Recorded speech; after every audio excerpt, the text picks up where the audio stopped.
Exercise 1.1 question number 1ல third subdivision.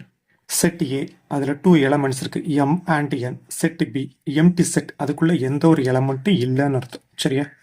First A cross B செய்யலாம். A cross B equal to அப்படின்னா ஏல உள்ள எலமெண்ட்டையும் பியில் உள்ள எலமெண்ட்டையும் பேராக எழுதணும்.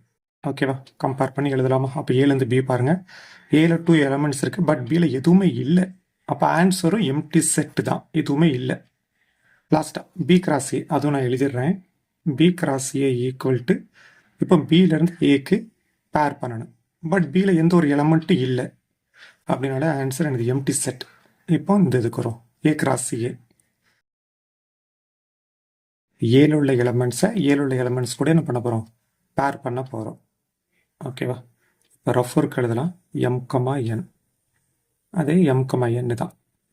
இப்போ M comma N, M comma M ஒரு pair, M comma N another pair. Next N comma M, N comma N, N comma M, N comma N. அவ்வளோதான் இந்த sum. Okay, next question number 2 பார்க்கலாம். ஏ வந்து 1,2,3. இது ஆல்ரெடி ரோஸ்டர் ஃபார்மேட்டில் தான் இருக்குது. இப்போ பி எழுதிடலாமா? எக்ஸுங்கிறது கண்டிப்பாக ப்ரைம் நம்பராக இருக்கணும், 10 விட கம்மியாக இருக்கணும்.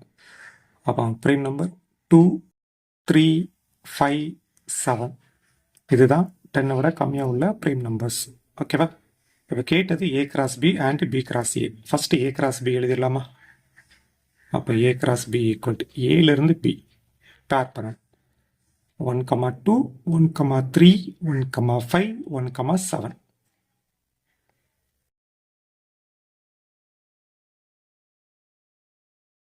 Next 2,2, 2,3, 2,5, 2,7.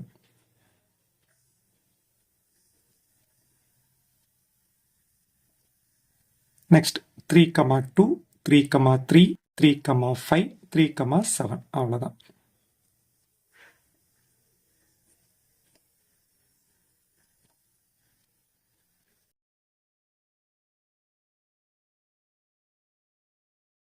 ஒன்று கம்ப்ளீட் பண்ணிட்டோம். அனதர் ஒன் பி கிராஸ் ஏ.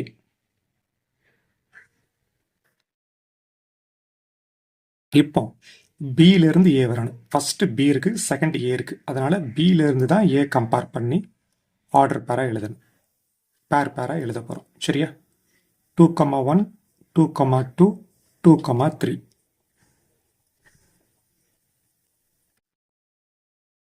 நெக்ஸ்ட் 3,1, 3,2, 3,3.